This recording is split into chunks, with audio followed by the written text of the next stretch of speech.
1절에서 3절 말씀만 봉독하겠습니다. 마태복음 2장 1절에서 3절 말씀입니다. 헤롯 왕 때에 예수께서 유대 베들레헴에서 나시매 동방으로부터 박사들이 예루살렘에 이르러 말하되 유대인의 왕으로 나신 이가 어디 계시냐? 우리가 동방에서 그의 별을 보고 그에게 경배하러 왔노라 하니 헤롯 왕과 온 예루살렘이 듣고 수동한지라. 아멘.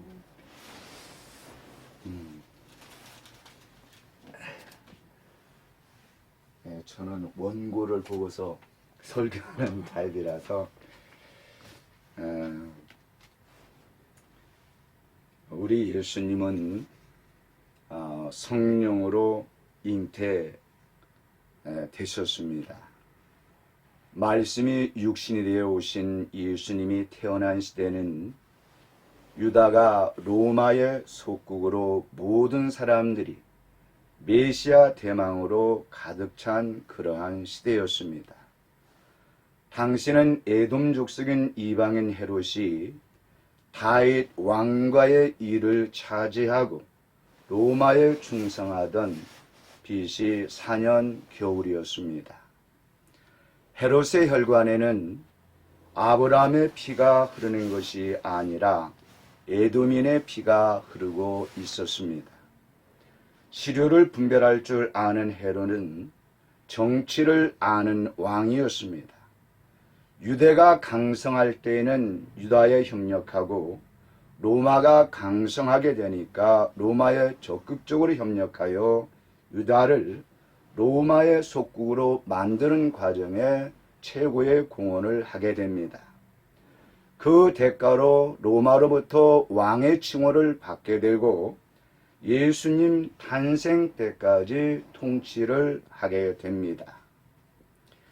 이 헤롯은 굉장히 유능한 왕이었습니다. 가나안 땅의 평화와 질서를 유지한 그런 통치자였습니다. 또한 그는 훌륭한 건축가로서 예루살렘에 헤롯 성전을 세운 왕이기도 합니다. 헤롯은 나라가 기근으로 어려움을 당할 때에 백성들이 궁핍함을 알고서 백성들의 세금을 덜어주기 위해서 경감을 하는 정책을 하기도 합니다.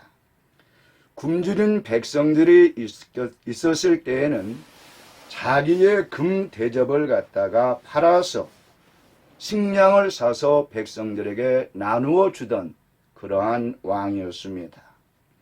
그러나 사람마다 결점이 있습니다. 그에게는 의심증이 있었습니다.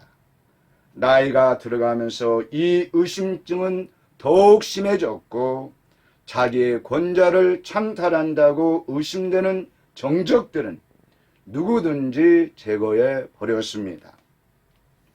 자기의 아내와 장모 그리고 자기의 두 아들도 죽였습니다.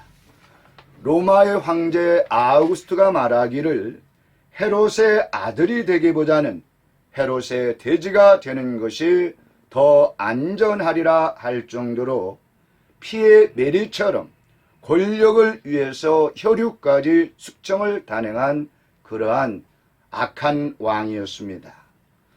헤롯 왕은 한마디로 살인마입니다. 성경은 살인마의 광기가 극에 치닫는 시점에 예수님께서 탄생을 하셨다라고 증언하고 있습니다. 1절의 말씀입니다. 헤롯 왕 때 예수께서 유대 베들레헴에서 나시매 동방으로부터 박사들이 예루살렘에 이르러 말하되, 유대 베들레헴에서 나시매 이 말씀은 구약에서 예언되어 온 메시아가 말씀이 육신이 되어 이 땅에 우리를 위해 구원하시기 위해 탄생하셨다라는 말씀입니다. 거룩하신 하나님은 자기와 대면하여 알던 모세를 가나안에 들어오지 못하게 하셨던 이유를 백성들 앞에서 하나님의 거룩함을 나타내지 아니하였다라고 말씀합니다. 우리는 모세가 참으로 얼마나 하나님을 경외하고 하나님 앞에 충성된 인물인가를 성경을 통해서 보게 됩니다. 한마디로 우리의 모습은 모세의 근처에도 가지 못할 그러한 자의 모습입니다. 영생을 얻는 유일한 길은 아버지와 그가 보내신 아들 예수를 아는 것입니다.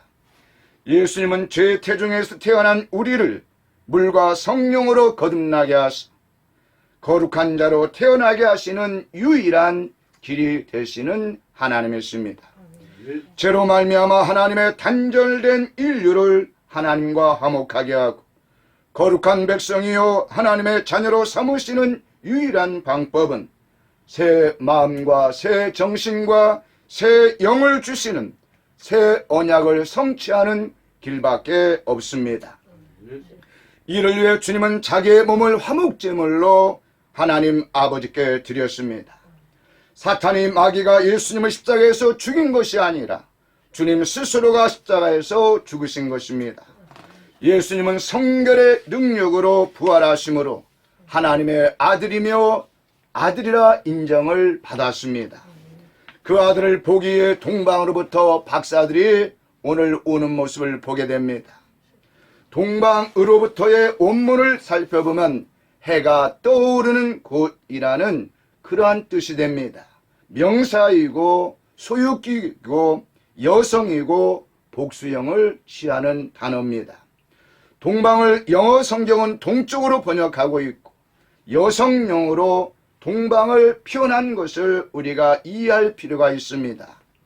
그것은 유대인들이 가지고 있는 여성에 대한 문화 코드를 우리가 이해하게 되면 왜 이 동방을 갖다가 여성 명사를 사용하고 있는지를 우리가 알게 됩니다.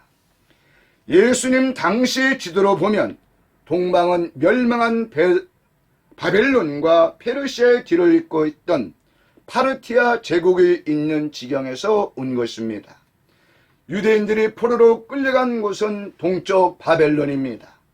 세상에 영원한 것이 없다라는 말처럼 바벨론도 페르시아에 멸망하고 페르시아는 헬라에 의해 멸망하고 또한 헬라는 로마에 의해서 멸망하게 됩니다.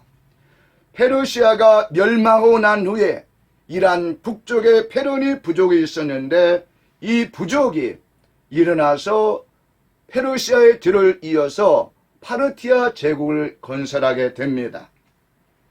예수님 당시에는 이 파르티아 제국의 강성함이 오늘날 중국과 미국을 보듯이 서로 자웅을 겨루는 그러한 나라들이었습니다. 동방의 박사들이 온 곳이 바로 파르티아 제국입니다. 다시 말하면 적성국을 방문한다라는 것은 생명의 위험을 느끼는 행위고 생명을 건 그러한 행위가 아니고서는 불가한 것입니다.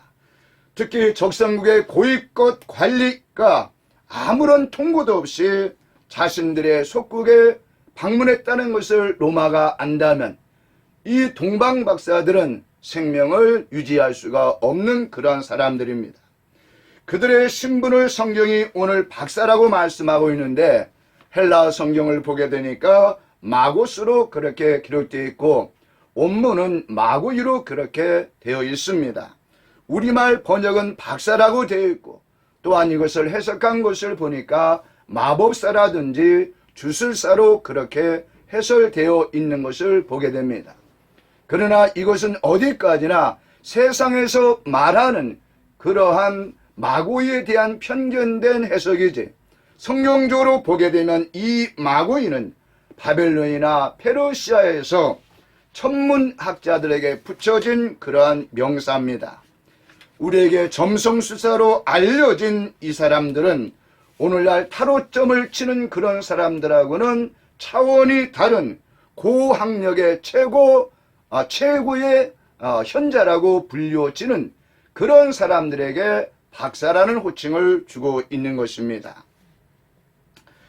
2절입니다. 유대인의 왕으로 나신 이가 어디 계시냐? 우리가 동방에서 그의 별을 보고 그에게 경배하러 왔노라 하니 동방 박사들은 별을 보고 유대인의 왕으로 나신 이에게 경배하러 왔다라고 헤롯 왕에게 분명히 자신들이 방문한 목적을 이야기합니다.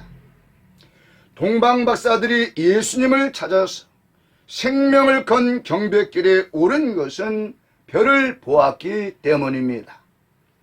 내가 그를 보아도 이때의 일이 아니며 내가 그를 바라봐도 가까운 일이 아니로다.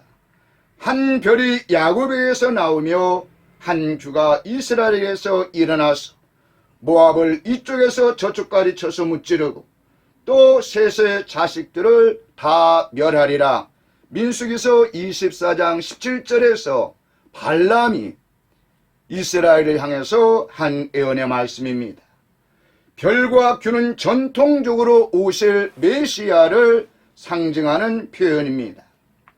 특별히 이것을 은어라고 많은 분들이 이야기를 합니다. 은어라는 것은 특수한 집단에서 사용되어지는 그러한 언어다라는 말씀입니다. 목사님이 이 은어를 이해하기 위해서 금사빠라는 그러한 단어를 갖다가 추적하다 보니까 뭐라고 되어 있느냐 했더니 금방 사랑에 빠져서 라는 말을 갖다가 10대들이 금사빠다 그렇게 이야기합니다. 그 다음에 또 장미단추라는 말을 목사님 추적해 보니까 멀리서 바라볼 때는 미인이고 그 다음에 가까운 데서 바라볼 때는 추녀다라는 말을 해서 뭐라고 합니까? 그러니까 하여튼간 장미단추다라는 말도 이렇게 사용을 하고 그럽니다. 마찬가지로 여기서 별과 규는 이스라엘 사람들에게 있어서 어떤 의미냐? 메시아에 대한 예언의 말씀이라고 모든 유대인들은 알았다라는 말씀입니다. 우리가 잘 아는 기독교인들이 로마 제국의 그 핍박 하에서 물고기를 그림으로 자신들이 하나님을 믿는 예수 그리스도를 영접한 그런 제자라는 표시를 했습니다. 그래서 목사님이 익투스라는 그러한 물고기를 갖다가 해자를 해보니까 예수 그리스도는 하나님의 아들이시며 구세주이시다라고 그렇게 되어 있습니다. 예수스 크리스토스 데오 휴오스 소테르, 다시 말하면 예수 그리스도는 하나님의 아들이시며 또한 우리의 구세주가 되신다라는 뜻입니다. 로마의 기독교 탄압 정책은 기독교인들을 이런 은어를 이용해서 신앙 고백을 하도록 했던 것입니다. 나 예수는 교회들을 위하여 내 사자를 보내어 이것들을 너희에게 증언하게 하였노라. 나는 다윗의 뿌리요 자손이니 곧 광명한 새벽별이라 하시더라. 계시록 22장 16절에서 예수님은 자신을 가리켜서 별이라고 말씀하십니다. 민수기에서 예언하였고 계시록에서 성취된 별은 메시아이신 예수님이십니다. 그 별을 동방에서 보고 찾아왔습니다. 동방은 성경에서 다음과 같이 말씀합니다. 창세기 3장 24절에 이같이 하나님이 그 사람을 쫓아내시고 에덴 동쪽에 그룹들과 두루도는 불칼을 두어 생명나무의 길을 지키게 하시니라. 에덴 동산에서 하나님으로부터 인류가 쫓겨난 방향은 동쪽입니다. 다시 말하면 동방이라는 뜻입니다. 엘로힘 하나님이 천사의 불칼로 막은 방향이 동쪽입니다. 그런데 쫓겨난 인류가 하나님께 별을 따라 나오는데 그 방향이 동쪽이라고 지금 마태는 우리에게 소개하고 있는 것입니다. 창세기 4장 16절에 가인이 여호와 앞을 떠나서 에덴 동쪽 놋 땅에 거주하더니 가인이 동생 아벨을 죽인 후에 범죄한 후에 쫓겨난 방향이 동쪽입니다. 성경에서 동쪽은 이처럼 하나님을 등진 인류의 행로를 갖다가 의미합니다. 추방당한 인간들이 살아가는 곳이 동쪽입니다. 창세기 13장 11절에 그러므로 롯이 요단 온 지역을 택하고 동으로 옮기니 그들이 서로 떠난지라. 아브라함을 떠나 조카 롯이 택한 곳이 소돔과 고모라 땅이 있는 동쪽입니다. 우연인지 필연인지 모르지만 그 방향은 동쪽이라는 것입니다. 은혜를 모르는 사람이 나아가는 방향이 동쪽이라고 성경은 말씀하고 있습니다. 창세기 25장 6절에 보니까 자기 서자들에게도 재산을 주어 자기 생전에 그들로 하여금 자기 아들 이삭을 떠나 동방 곧 동쪽 땅으로 가게 하였더라. 아브라함의 서자들도 동쪽으로 옮겨 살게 됩니다.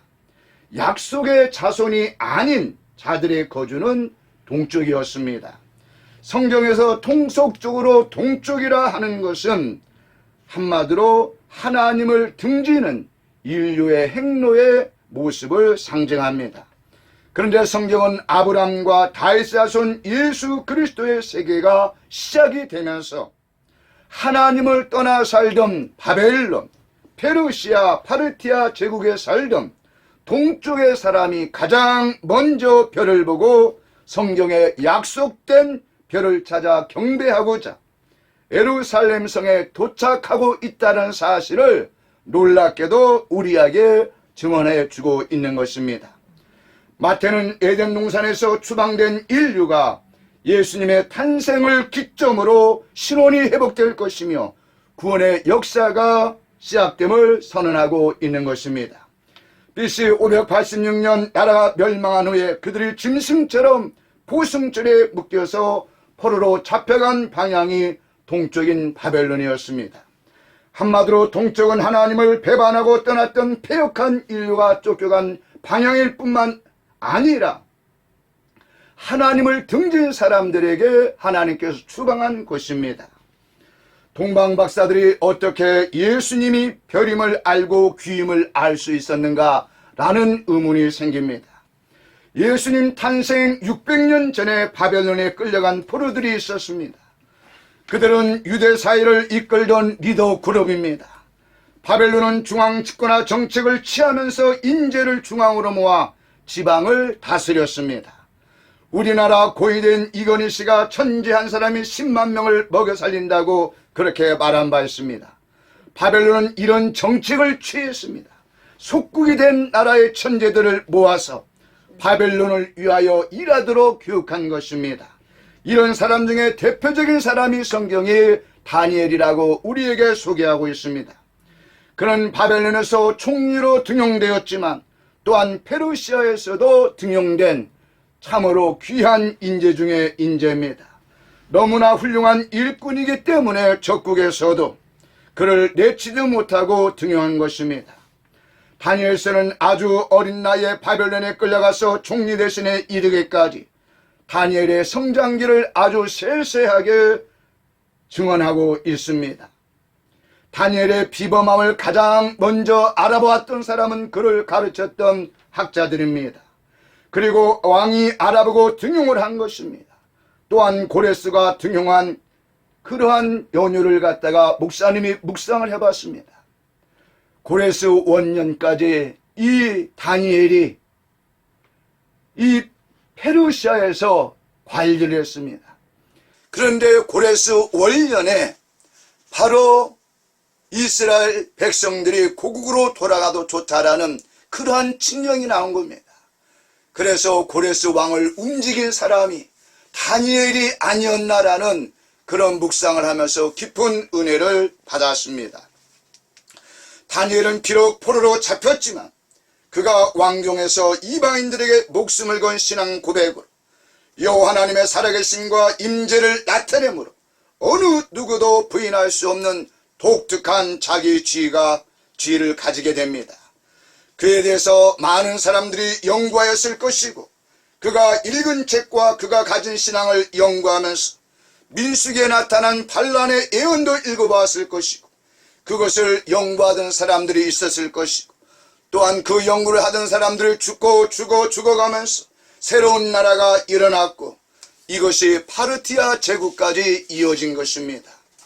전체를 연구하던 그 천문학자들이 바로 예수님을 찾은 박사들입니다. 그들이 떠오르는 별을 보고서 저 별이 바로 예언된 별이라는 놀라운 사실을 눈으로 보고 싶어서 목숨을 건 사막 횡단을 한 것입니다. 그들은 불합무식한 자들이 아닙니다. 당대 최고의 석학들입니다. 그런데 이들은 세상적으로 이해에 불과한 행동을 하고 있는 것입니다. 예언이라는 것은 말 그대로 예언입니다. 앞으로 이루어질 일입니다. 그런데 이들은 별을 메시아 별이라고 100% 확신했던 것입니다. 무엇이 그들로 하여금 확신하게 했을까요? 무엇이 그들로 하여금 경배의 길에 오르게 했을까요? 그들은 전해져 오는 이야기 중에 다니엘의 신앙을 연구하면서 복음을 알게 되지 않았나, 그렇게 목사님은 묵상해 보았습니다. 복음은 모든 믿는 자에게 구원을 주시는 하나님의 능력이라고 로마서 1장 16절에 말씀하는 것처럼 복음은 사람을 움직이는 힘이 있었습니다. 그 복음이 바로 동방박사를 경배하게 하는 그런 원동력이 되었다라고 믿습니다. 복음에는 생명이 있습니다. 복음에는 하나님의 능력이 나타나는 바로 성령의 운행이 나타나기 때문입니다. 성령이 내 안에서 움직이면 아무리 게으르고 무능한 자라도 부지런하고 착하고 충성된 종이 되어 지혜롭게 행하게 되는 것입니다. 별을 보고 움직이자 했을 때 그를 인도하는 것은 별일지라도 그 마음을 움직이고 행동하게 한 것은 성령님이십니다. 성령님은 예수님을 잉태케 하신 하나님의 영이십니다. 성령님은 예수님을 통해 이방인에게 전해질 사랑과 구원의 기쁜 소식을 위해 그들의 눈을 열어 깨닫게 하시고 알게 하시고 강하게 담대하게 하여 방문하도록 한 것입니다. 그들의 앞에는 정치적인 것도 권력도 두려움의 대상이 아니라 극복해야 할 산일 뿐이었습니다. 그들의 신앙 고백이 무엇입니까? 우리가 동방에서 그의 별을 보고 그에게 경배하러 왔노라. 동방에서 동쪽의 험한 길을 횡단하며 온 것은 메시아의 별을 보고 메시아에게 경배하기 위해서 왔습니다. 참으로 멋진 신앙 고백이 아닐 수 없습니다. 라합이라는 여인이 있습니다. 이 여인은 기생입니다. 창기입니다. 다말이 창기로 성경에 기록된 것처럼 라합도 성경은 같은 단어인 창기로 기록하고 있습니다. 그러나 그 여인이 모세 외에는 그 누구도 고백하지 못하는 신앙 고백을 합니다. 바로 여호와는 상천하지에 유일하신 참 하나님이시라는 이 놀라운 고백을 하는 것입니다. 이 고백이 그의 가족을 구원하였습니다. 주 예수를 믿으라 그리하면 너와 내 집이 구원을 얻으리라는 이 말씀처럼 성경은 라합의 집에 언약의 줄인 붉은 줄을 보고서 진멸해야 할 여리고성의 가나안 족속을 라합의 집을 제하고 다 죽였다라고 증언하고 있습니다. 믿음이란 이처럼 하나님을 왕으로 인정하는 것입니다. 주로 인정하는 것입니다. 얼마나 그 고백이 중요하냐면 베드로가 주는 그리스도 살아계신 하나님의 아들이시라 할 때 예수님이 기뻐서 바요나시므라 내가 복이 있도다 하면서 이 교회를 내가 반석 위에 내 교회를 세우라 할 때 우리 주님께서 이 믿음이에 라는 말씀을 분명히 하고 있는 것입니다. 경배하러 온 동방박사입니다. 3절에 헤롯 왕과 온 예루살렘 듣고 소동한지라 3절의 원문은 왕 헤롯으로 시작이 됩니다. 마태는 예루살렘 성이 소동하게 된 원인을 헤롯의 왕권 상실에 대한 두려움으로 표현하고 있습니다. 권력에 대한 무한한 욕심이 그를 두려움에 빠지게 했습니다. 이때 예루살렘 성 사람들은 예수님이 성전을 총수하면서 보듯이 하나님을 입술로만 경배할 뿐 마음은 멀었습니다. 그들은 메시아를 기다리지 않았습니다. 서민들은 간절히 기다렸지만 기득권층들은 메시아를 기다리는 것이 아니라 오히려 오지 아니하기를 기다렸을 것입니다. 다시 말하면 방종하며 산 예루살렘 성이나 왕이 태어났다라는 그런 기쁨의 메시지는 메시아가 오셨다는 말이 기쁨이 아니라 그들에게 도리어 어둠을 가져다 준 것입니다. 또한 피해 숙청을 두려워했던 그러한 모습도 보게 됩니다. 이미 그들은 아내의 자식까지 죽이는 헤롯의 관계를 체험한 자들로서 왕이 태어났으니 헤롯의 취할 행동을 뻔히 알고 있었던 것입니다. 실제로 성경은 헤롯으로 인해 일어날 사건을 예언하면서 2살부터 그 아래로 다 죽이니 이에 선지자 예레미야를 통하여 말씀하신 바 라마에서 슬퍼하며 크게 통곡하는 소리가 들리니 라헬이 그 자식을 위하여 애곡하는 것이라 그가 자식이 없으므로 이루받기를 거절하였다함이 이루어졌느니라. 16절에서 18절에 말씀하고 있는 것입니다. 4절입니다. 왕이 모든 대제사장과 백성의 서기관들을 모아 그리스도가 어디서 나겠느냐 물으니 왕이 대제사장과 백성의 서기관들을 모았습니다. 율법을 위한 존재 목적을 가진 사람들이 서기관입니다. 이들은 제사는 기본이요 율법을 가르치고 율법을 필시하고 보관하고 연구하는 최고의 석학들입니다. 이들을 모아서 그리스도가 어디서 나겠느냐 물었습니다. 이들은 너무나 자연스럽게 말하고 있습니다. 5절 6절입니다. 이르되 유대 베들레헴이오니 이는 선자로 이렇게 기록된 바 또 유대 땅 베들레헴아 너는 유대 고을 중에서 가장 작지 아니하도다. 내게 산 다스린 자가 나와서 내 백성 이스라엘의 목자가 되리라 하였음이니이다. 마태는 동방박사의 대제사장과 서기관들을 비교하여 누가 그리스도를 기다리는 사람인가를 묻고 있습니다. 동방박사는 율법을 받지 아니한 이방인입니다. 다만 그들의 선조가 잡아온 다니엘과 같은 에스더 왕비와 같은 경건한 유대인의 신앙을 구전으로 듣고 예언된 발람의 별과 귀에 대한 말씀을 학문으로 연구하다가 진리를 발견하고 생명의 빛인 예수님을 찾아 경배하러 찾아온 것입니다.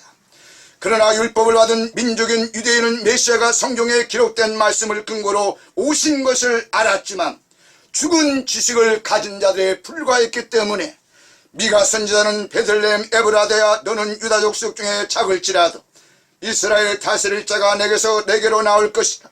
그의 근본은 상부의 영혼에 있느니라 예언한 그 말씀을 듣고 경배하러 왔다는 소문도 들었으면서도 그들은 예수님을 경배하지 않았습니다.